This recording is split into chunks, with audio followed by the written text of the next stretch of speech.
Hello everyone, welcome back. तो आज हम डिस्कस करने वाले हैं नेशनल इनकम, जो हमने लास्ट क्लास में शुरू किया था। ठीक उसी को आगे कंटिन्यू करेंगे जो पार्ट वन में किया था शुरू।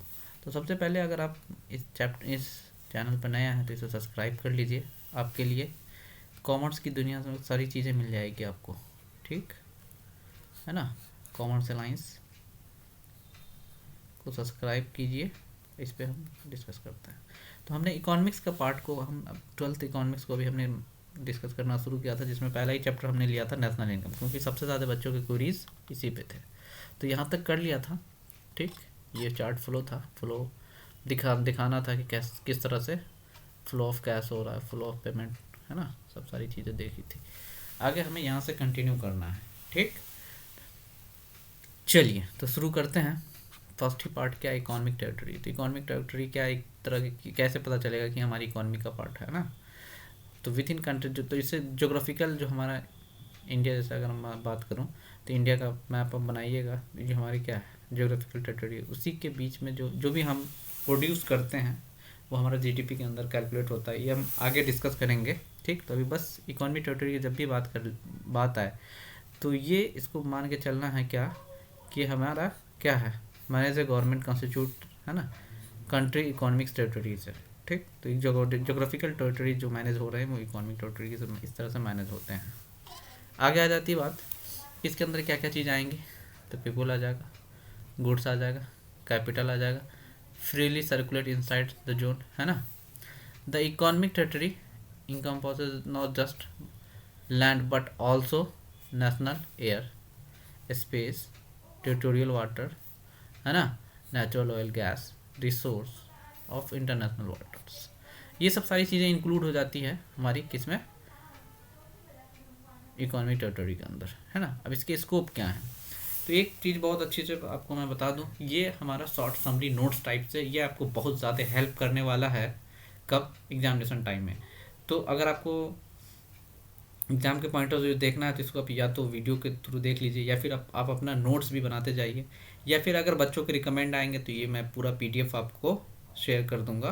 किस पे, यहाँ डिस्क्रिप्शन में भी दे दूंगा अगर आपके मैसेज आए तो, या फिर ग्रुप का भी लिंक दे दूंगा, व्हाट्सअप ग्रुप का, तो आप वहाँ भी जुड़ जाइए। ठीक, या टेलीग्राम पे जुड़ना चाह रहे हैं तो टेलीग्राम पे जुड़ जाइए। ठीक, कहीं पे जुड़ जाइए, सारे नोट्स पीडीएफ के फॉर्म में आपको मिल जाएंगे। ठीक है, तो अभी हमने स्टार्ट किया है, क्रैश कोर्स टाइप से है ये मेरा इकोनॉमिक्स का।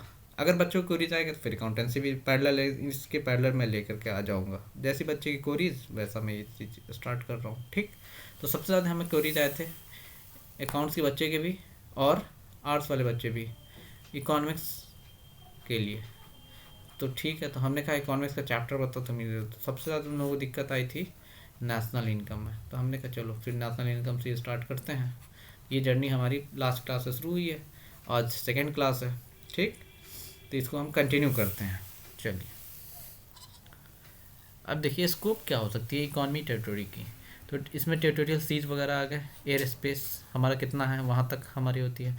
एग्जाम्पल पॉलिटिकल जो हमारी बाउंड्रीज़ है ना इंडिया की, रेसिडेंसशिप, एयरक्राफ्ट, है ना, ट्रेवल बिटवीन टू मोर कंट्रीज, दो से ज़्यादा कंट्री के बीच में जो हम ट्रेवल करते हैं वो सब सारी चीज़ें, एम्बेसीज वगैरह, कंसोलिडेटेड बेसिस, है ना, इंटरनेशनल इंस्टीट्यूशंस, है ना, inside operating fishing, oil, gas, water etcetera. ये हमारे क्या स्कोप ऑफ इकोनॉमिक टेरिटरी के पार्ट है। Normal resident of the country क्या बात करता है, ये देखिए, ए पर्सन, है ना, or entity that regularly dwells in the country has central economic interest that country referred as a normal resident other country। मतलब नॉर्मल रेसिडेंट उसको कहना जो हमारे यहाँ रह रहा है ना, वो हमारा हो गया नॉर्मल रेसिडेंट। तो exception of residence of the country की अगर बात करें तो कौन कौन से लोग हैं जिसको हम एक्सेप्शन है उसको हम अपने रेसिडेंट नहीं मानेंगे। तो वो लोग होते हैं जैसे डिप्लोमेट्स हो गए, एम्बेसी के ऑफिशियल्स वगैरह हो गए, वो लोग किसी भी कंट्री के जो जहाँ से बिलोंग करते हैं उसी कंट्री के माने जाएंगे, क्या है, रेसिडेंट है, दूसरी कंट्री के नहीं माने जाएंगे। ठीक, फॉर एग्जांपल कि अगर मैं ऐसा कहूँ, जैसे कि हमारे डिप्लोमेट जो हमारी एम्बेसी में है, जिसको हम बोलते हैं क्या, IFS,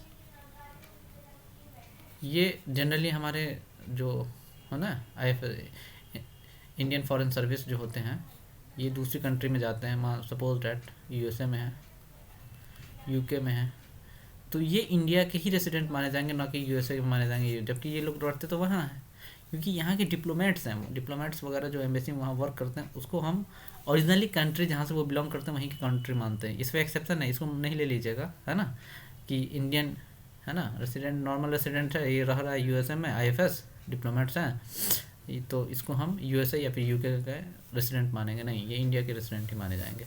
people who work for international अगर कोई इंटरनेशनल ऑर्गेनाइजेशन में काम कर रहा है, जैसे WHO में, IMF में, यूनेस्को में, other treat as normal citizen of the country to which they belongs. देखिए जिस कंट्री से वो बिलोंग करते हैं उसी कंट्री के इसको रेसिडेंट मानेंगे, ना कि जहाँ रह रहा है उस बिहाफ पे हम इसको ये सब क्या एक्सेप्शन है।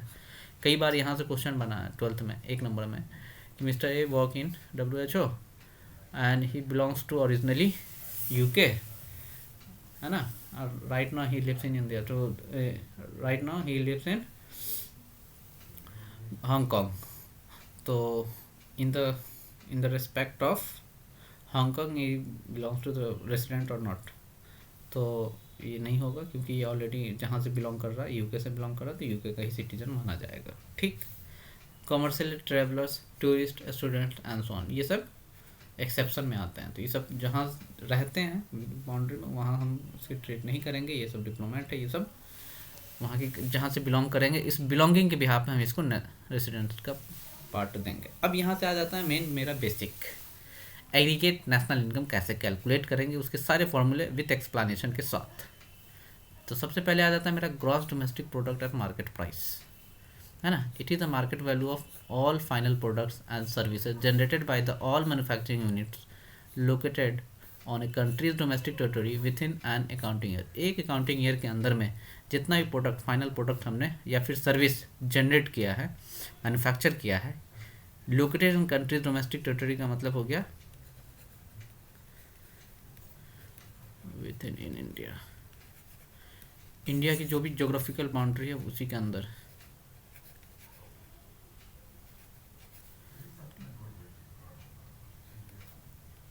ज्योग्राफिकल बाउंड्री के अंदर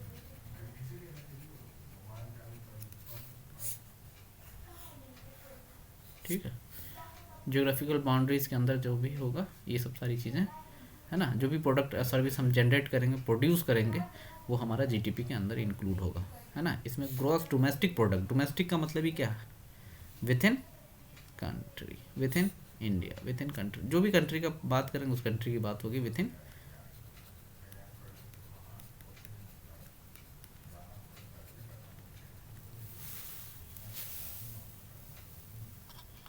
इंडिया।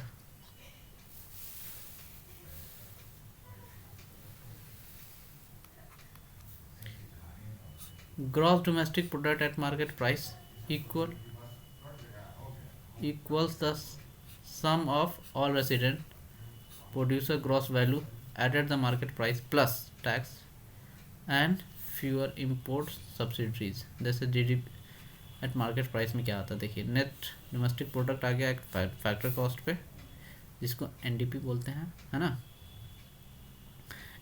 नेट में और ग्रॉस में बस डेप्रिसिएशन का फ़र्क होता है, बस याद रखेंगे। तो ग्रॉस डोमेस्टिक प्रोडक्ट की हम बात कर रहे हैं, ये भी किस चीज़ पे, मार्केट प्राइस पे। तो नेट फैक्टर कॉस्ट आ गया प्लस डेप्रिसिएशन कर दिया, ऐड कर दिया, तो ये क्या हो गया, ग्रॉस प्लस मार्केट प्राइस से हमें किस पे पहुंचना है, फैक्टर कॉस्ट पे। तो मार्केट प्राइस से जब हम फैक्टर कॉस्ट पे पहुंचेंगे, कैसे, उसमें नेट इनडायरेक्ट टैक्स को हम ऐड कर लेंगे, है ना, ठीक है। चलिए देखिए, इन्हें इनडायरेक्ट कॉस्ट हो गया नेट, और ये क्या है, इंपोर्ट माइनस एक्सपोर्ट, ये तो हम आगे हम डिस्कस करेंगे। चलिए ठीक है, तो ये हमारे नेट निकल के आ गया। सपोज डैट अगर ये दोनों मार्केट प्राइस पे ही हम कैलकुलेट करते हैं दोनों को, जैसे यहाँ पे जीडीपी एट मार्केट प्राइस, अगर तो हम इसको मार्केट प्राइस पे ही रहने देते हैं, अगर ये NDP at market price plus सिर्फ इसमें डेप्रिसिएशन अगर ऐड कर देते तो ये हो जाता है मेरा ग्रॉस। एक चीज़ हमेशा याद रखना है, क्या, ग्रॉस से अगर नेट पे जाना है तो इसमें से माइनस करेंगे क्या, डेप्रिसिएशन। ठीक है, कोई सा भी हो, मान लो एनडीपी है ना, एनएनपी, जीएनपी है, ग्रॉस नेशनल प्रोडक्ट है, ग्रॉस नेशनल से नेट पे जाना है तो माइनस हो जाएगा क्या, डेप्रिसिएशन। हमेशा याद रखना, gross minus depreciation equals to net. चलिए आगे चलते हैं। सेकंड आ गया क्या, gross domestic product at factor cost. Factor cost पे होगा तो क्या होगा, it is the sum total of all final goods and service produce within a countries domestic territory excluding net indirect taxation, है ना।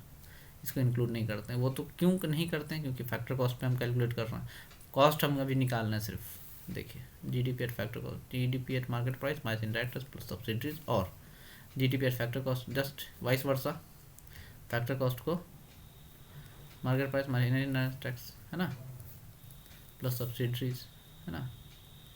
ठीक है, चलिए ये कौन सा है, ये एक्सपेंडिचर मेथड से हो गया, ये हो गया इस मेथड से। देखिए कंपनसेशन होगा, एम्प्लॉइज का कितना कंपनसेशन होगा, इस पे इसके बारे में हम आगे डिटेल में डिस्कस करेंगे। इनकम मेथड से हम कैसे कैलकुलेट करते हैं ग्रॉस डोमेस्टिक प्रोडक्ट, है ना। कंपनसेशन जो एम्प्लॉय को मिला वो, प्लस रेंट से जो हमारी इनकम है, इंटरेस्ट से जो इनकम है, जो प्रॉफिट हुआ हमें वो, प्लस डेप्रिसिएशन, ग्रॉस निकल जाएगा, ग्रॉस जीडीपी ना हर मेथड से निकल जाएगा। बस उसके पहले हमको ये सोचना है कि वहाँ से हमें पहुँचना कहाँ है। नेट पे जाना तो डेप्रिसिएशन माइनस कर देंगे, किसी कोई सा भी मेथड हो यूज़ कर रहे हो, सिर्फ और सिर्फ इनकम कैलकुलेट करने का 3 मेथड है ना। बाकी सारी चीज़ें as it is usual minus हो जाएगी। जब भी हमें पूछेगा कि इस मेथड से, तो उसका कंपोनेंट दे रखा होगा, उस कंपोनेंट को आइडेंटिफाई करना है कि हम एक्सपेंडिचर मेथड से कैसे कैलकुलेट करेंगे, उसके अंदर कौन कौन से कंपोनेंट आते हैं, एक्सपेंडिचर मेथड से कैसे कैलकुलेट होता है, वैल्यू एडेड मेथड से कैसे, ये 3 ही बेसिक मेथड है। सबसे ज़्यादा हाईएस्ट चांस होता है एक्सपेंडिचर मेथड से ही पूछने का, ठीक है। लेकिन हम करेंगे तीनों मेथड को कवर, इसके प्रैक्टिकल प्रॉब्लम भी हम करने जा रहे हैं, इसलिए मैंने इसके लिए 5 to 6 क्लास रखा है। कितने, 5 to 6 क्लास। तो आप इसका इस सीरीज को देखना नहीं भूलिएगा, और एक एक चीज़ को आप चाहेंगे तो इसका नोट टाइप से भी आप बना सकते हैं, खुद से एक बार लिख लीजिएगा तो ये सब सारी चीज़ें क्या हो जाएगी, याद टाइप से हो जाएगी। अब आगे आ जाते हैं, आगे आता है net domestic product eight market price. ठीक है, अब नेट डोमेस्टिक प्रोडक्ट कैसे निकालते हैं मार्केट प्राइस से, तो ग्रॉस में से क्या बोले थे अभी, सिर्फ और सिर्फ डेप्रिसिएशन फ्री कर देंगे, मतलब डेप्रिसिएशन को माइनस कर देंगे तो नेट निकल जाएगा। देखिए ठीक, इसमें तो कुछ और डिस्कस करना ही नहीं है। आगे आ जाते हैं net domestic product at factor cost पे, ठीक, जिसको हम डोमेस्टिक इनकम बोलते हैं। सेम जैसे ही नेट की बात होगी, है ना, क्रॉस में से डेप्रिसिएशन माइनस कर देंगे तो इस सेम टू सेम सारी चीज़ें निकल के आ जाएगी।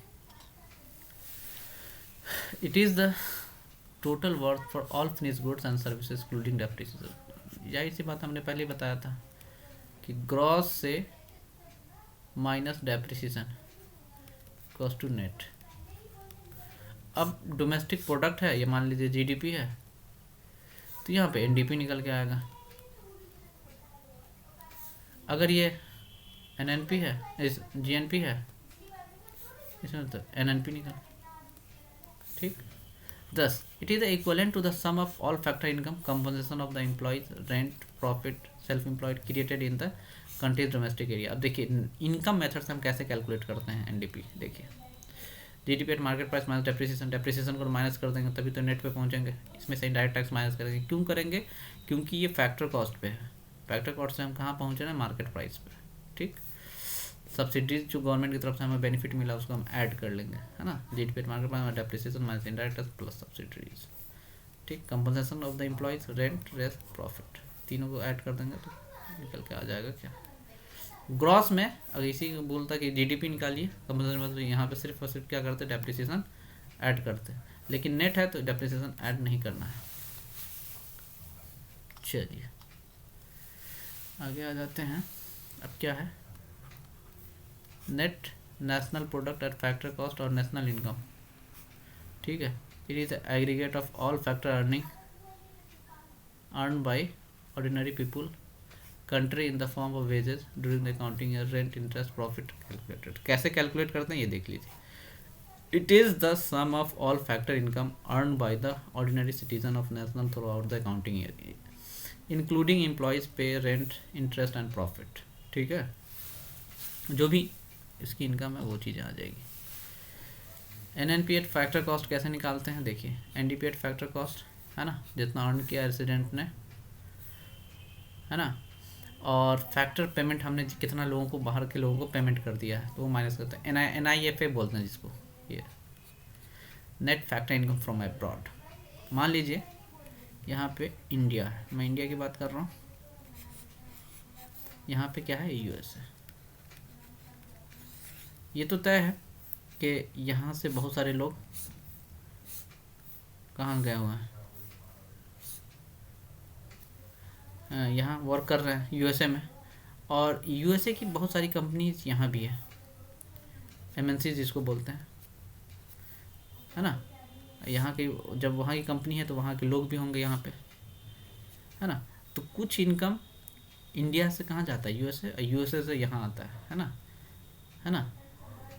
तो जो इनकम इंडिया से बाहर गया, अब बाहर से इंडिया आया, तो उसको दोनों के बीच का डिफरेंस निकालना होता है, फीफा माइनस फीटा जिसको बोलते हैं, FIFA FITA factor income foreign abroad. बाहर से जो इनकम आया, जो हमने पे कर दिया बाहर वाले को, इंडिया से जो पैसा चला गया इसको यहाँ से माइनस कर देंगे, और इंडिया यहाँ से जो पैसा आया था इसमें से, अगर ये नेगेटिव है तो मतलब कि सरप्लस में नहीं आया, निगेटिव में है। अगर प्लस में आ गया तो समझिए क्या है कि हमारी जो इंपोर्ट एक्सपोर्ट जो है अब्रॉड से जो रेसिडेंट हैं वहाँ से जो हमारे पास हमारी कंट्री में जो पैसे आ रहे हैं वो ज़्यादा आ रहे हैं, पॉजिटिव है। ठीक, इसी फीटा में पे इसको हम आगे भी हम देखेंगे। ठीक है, चलिए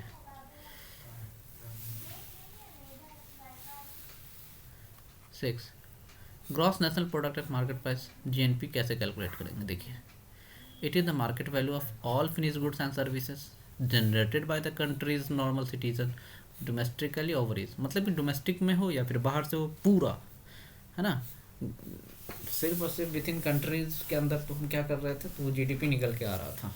अब हम यहाँ पे क्या बात कर रहे हैं, GNP की, तो GNP में, है ना, इंडिया है,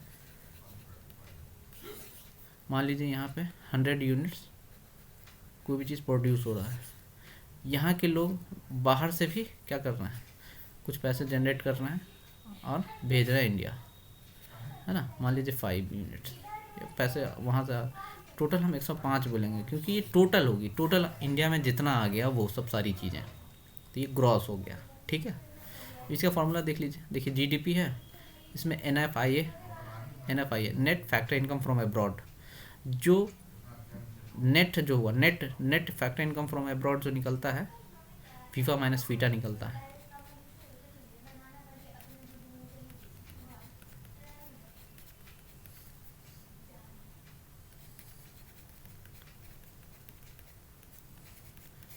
ऐसे निकलता है। ठीक है, GNP हो जाएगा, है ना, तो net income from net plus depreciation भी है, तो देखिए इसमें डेप्रिसिएशन वगैरह ऐड कर देंगे तो ग्रॉस हो जाएगा, ग्रॉस से अगर नेट पे आ रहा है तो डेप्रिसिएशन माइनस हो जाएगा, बस ये चीज़ें ख्याल रखना है यहाँ पे बस। अब फैक्टर इनकम से मार्केट प्राइस पे जाते हैं, है ना, फैक्टर इनकम से मार्केट प्राइस पे जाते हैं तो क्या करते हैं, नेट इनडायरेक्ट टैक्स लेते हैं। नेट इनडायरेक्ट टैक्स का मतलब कि उसमें सब्सिडी माइनस करके लेते हैं, इनडायरेक्ट टैक्स माइनस सब्सिडीज करके। चलिए आगे आ जाते हैं, नेक्स्ट पॉइंट है मेरा 7th, net income product at market price, NNP निकालना कैसे। तो NNP तो निकालना बहुत आसान है ना, सब्सिडी प्लस, ठीक, NNP, ठीक, NNP मार्केट प्राइस पे है तो यही सेम। NDP से कैसे निकलेगा भैया, देखिए ये भी नेट है, ये भी नेट है, तो ये सिर्फ डोमेस्टिक की बात करेगा, विद इन कंट्री की बात करेगा, इसमें तो टोटल आना चाहिए भैया एक्सेप्ट डेप्रिसिएशन। तो इसमें नेट इनकम जो बाहर से आया उस पैसे को मिला देंगे, तो डोमेस्टिक में अगर बाहर की इनकम को मिला देंगे तो ये ऑफकोर्स नेशनल इनकम बन जाएगा टोटल हमारा। ठीक, ये निकल के आ गया। Gross national product at factor cost कैसे निकलता है, तो it is sum of the countries normal peoples factor earning over the course of accounting year plus depreciation. Gross है, जाहिर सी बात है क्या हो जाएगा, ये इसमें डेप्रिसिएशन ऐड हो जाएगा, जो हमने अभी जस्ट हमने इसके ऊपर जो कैलकुलेट किया net factor income from abroad, है ना, नेट NNP, तो इसमें डेप्रिसिएशन ऐड करेंगे तो ये क्रॉस हो जाएगा। बस बाकी सारी चीज़ें तो सेम रहने वाली है। अब आ जाते हैं national income at current price पे कैसे कैलकुलेट की जाएगी। ठीक है, देखिए ये वीडियो थोड़ी लंबी हो जाएगी, तो क्योंकि इसको हमने पार्ट बाय पार्ट सेलेक्ट कर रखा है, तो कुछ हो सकता है। रेंज हमने रखा है 25 से 26 मिनट, 25 से 30 मिनट, आधा घंटा के अंदर। अगर आपको लग रहा है थोड़ा स्लो चल रहा है तो है ना 1.5x पे भी आप इसको देख सकते हैं। अगर लग रहा है जिसको कि मैं थोड़ा सा फास्ट पढ़ा रहा हूँ तो वो 0.75 पे भी देख सकते हैं। ये तो यूट्यूब के ऑलरेडी है ही फीचर्स, है ना। चलिए, तो इसको यहीं पर रहने दें या आगे क्लास में डिस्कस करेंगे? यहीं पर रहने देते हैं, ठीक है ना। तो आज हम यहीं तक 8 पॉइंट तक हमने डिस्कस कर लिया है। यहाँ नेक्स्ट 9 पॉइंट से आगे डिस्कस करेंगे, ठीक है। पार्ट बाय पार्ट हम इसे सेट कर रखा है। फिर इसके प्रैक्टिकल प्रॉब्लम भी देखेंगे। जब हम पूरी थ्योरी डिस्कस कर लेंगे तो इसका प्रैक्टिकल भी देखेंगे, प्रैक्टिकल क्वेश्चन भी करेंगे, ठीक। फिर वहाँ पे भी फार्मूला मैं रिवाइज कराऊंगा आप लोग को, ठीक है। बात आई समझ में? तो ये है पूरे के पूरे थ्योरी, हमने एक एक चीज़ इसमें लगभग कवर कर रखा है। अगर आपको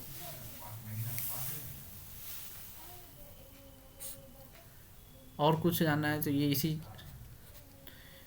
YouTube चैनल पे आपको क्या मिल जाएगा, कॉमर्स से रिलेटेड सारी चीज़ें मिल जाएगी। क्योंकि कॉमर्स वालों को भी इकोनॉमिक्स क्या है, इकोनॉमिक्स कंपलसरी है ना। और ये अकाउंटेंसी के साथ साथ ये भी BST एंड इकोनॉमिक्स भी क्या है, इंग्लिश 4 पेपर इनको भी पढ़ने होते हैं, कंपलसरी ये सब्जेक्ट है। दूसरा,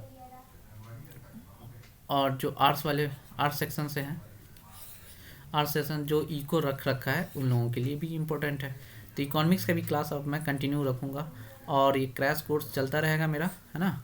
देखिए मैंने यहाँ पे लिख रखा है, अगर किसी बच्चे अकाउंट्स वाले जिसको बिजनेस स्टडीज़ में प्रॉब्लम है तो चैप्टर का नाम लिख करके मैसेज कीजिएगा, कमेंट कीजिएगा और ग्रुप पे जुड़ जाइएगा, ठीक है। ग्रुप पे जुड़ने के बाद जितनी भी जो भी पार्ट है वो हम सारा चीज़ कवर करने वाले हैं। बाकी कॉस्ट अकाउंटिंग से रिलेटेड भी मैं वीडियो डालता रहूँगा, फाइनेंशियल मैनेजमेंट से रिलेटेड भी, टैक्स से भी related, BCom MCom CSE foundation तक की सारी तैयारी आपको यहीं से हो जाएगी, कोई दिक्कत नहीं है। इस नंबर पे व्हाट्सअप करके जुड़ सकते हैं, है ना, या फिर इस नंबर पे, दोनों पे किसी भी जुड़ जाइए, ठीक। तो आज की क्लास में बस इतना ही, मिलते हैं दोस्तों नेक्स्ट वीडियो में। अभी हमारा इसी का कंपोनेंट डिस्कस करना रह गया, नेशनल इनकम, है ना। 5 से 6 क्लास में मैं कंप्लीट करवा दूँगा। चलिए, ओके, बाय।